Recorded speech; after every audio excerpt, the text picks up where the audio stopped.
Dia 24 de janeiro. São Timóteo, 97.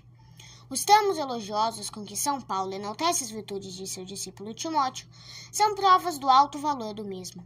Nas epístolas do apóstolo das gentes, lemos expressões como meu diletíssimo filho, meu fiel colaborador, servo de Cristo, meu irmão e servo de Deus no Evangelho, que não procura a si, mas a Cristo, nosso Senhor, a Cristo nosso Senhor, todas referentes a Timóteo.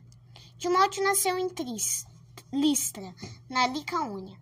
O pai era pagão, casado com uma hebreia de nome Eunice, a mãe de Timóteo. Eunice abraçou a religião de Cristo quando São Paulo esteve em Listra. De sua mãe, Timóteo recebeu o espírito cristão. Na sua segunda chegada a Listra, São Paulo levou consigo o jovem Timóteo na travessia pela Ásia Menor. Os dois apóstolos passaram pela Macedônia, pregaram aos Tessalonicenses, aos Filipenses e aos Beroenses. Os judeus expulsaram a São Paulo e ficou Timóteo continuando a obra da pregação. Mais tarde o vemos em Atenas, para onde o mestre o tinha mandado. Uma cruel perseguição que viera sobre os cristãos em Tessalônica fez com que Timóteo para lá voltasse, para confortar e consolar os irmãos em Cristo. De Tessalônica se dirigiu a Corinto, onde se encontrou com São Paulo. Coincide com esta época a composição da Epístola de São Paulo aos Tessalonicenses. De Corinto continuaram a viagem e chegaram a Jerusalém e Éfeso. São Paulo mandou Timóteo e Erasto para a Macedônia, com a ordem de arrecadar subsídios para os cristãos perseguidos em Jerusalém. Havendo-se introduzido abusos na igreja de Corinto, para lá voltou Timóteo, acompanhado de uma carta recomendatícia do mestre. 1 Coríntios, capítulo 16, versículo 10. Este esperou na Ásia, para depois ir em sua companhia a Macedônia e a Acaia. Voltando para a Palestina, o apóstolo foi preso e passou 2 anos na prisão. É provável que Timóteo tenha sido seu companheiro nesta provação. Paulo foi levado para Roma, Timóteo posto em liberdade. Quando Paulo voltou de Roma, Timóteo já era bispo, e nesta qualidade foi pelo mestre mandado para Éfeso, donde devia governar a igreja da Ásia Menor. Paulo achava-se na Macedônia, quando escreveu a primeira epístola a Timóteo. Uma segunda foi escrita em Roma, em 65. Ambas as epístolas são documentos preciosíssimos, em que o grande apóstolo revela a amizade que o ligava ao discípulo. Convida-o com muito empenho para que o visite em Roma e lhe dê a satisfação de vê-lo mais uma vez antes de morrer. Dá-lhe instruções úteis sobre o modo como se deve haver com os hereges, prediz novas heresias e suas consequências. 2 Timóteo, capítulo 31, versículo 2. Das epístolas de São Paulo, deduzimos que Timóteo era muito mortificado. Sofrendo de fraqueza e de estômago, o mestre aconselhava-o a tomar de vez em quando um pouco de vinho.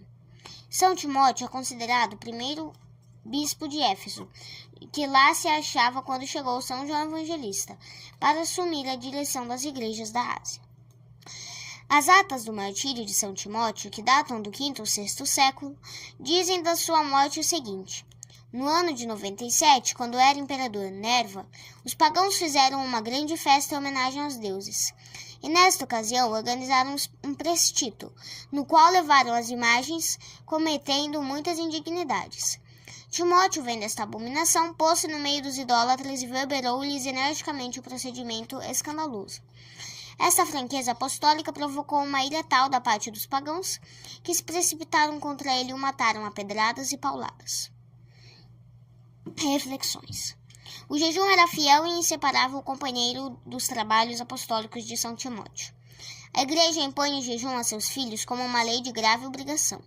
Tantas, porém, são as desculpas alegadas, que praticamente é um número reduzidíssimo de cristãos que a cumprem.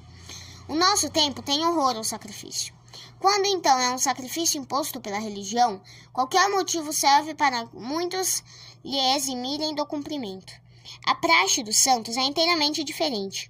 Os santos ligam muita importância às modificações do corpo, privando-se voluntariamente de prazeres lícitos, para com maior felicidade se poderem afastar dos ilícitos. São Gregório. Sem as mortificações da carne, será difícil, se não impossível, vencer e dominar as paixões. Sinto em meu corpo uma outra lei, que contraria a lei do espírito. confessa o próprio São Paulo. É o mesmo apóstolo que diz: aqueles que pretendem pertencer a Cristo devem crucificar a carne com seus apetites. Galileus, capítulo 5, versículo 24.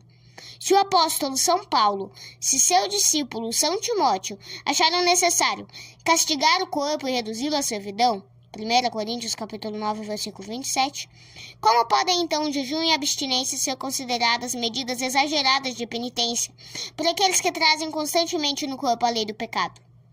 A Igreja não exige de seus filhos a execução de penitências que debilitem o organismo e subminem a saúde.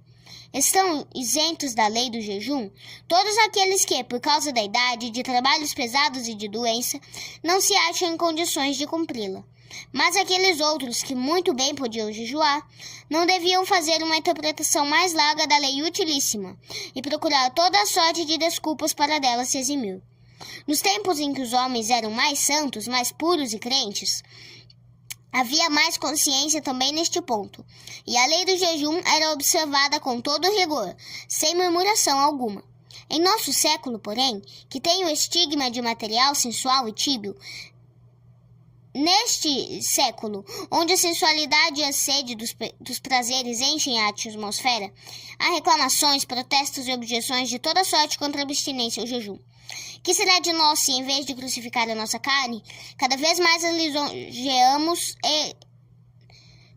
lisonjeamos? Grandes servos de Deus, na incerteza de salvar a alma, recorriam à penitência. E nós, infelizes escravos da concupiscência, vítimas das nossas paixões, pretendemos poder andar sossegadamente no largo caminho da perdição, procurando alargá-lo ainda mais?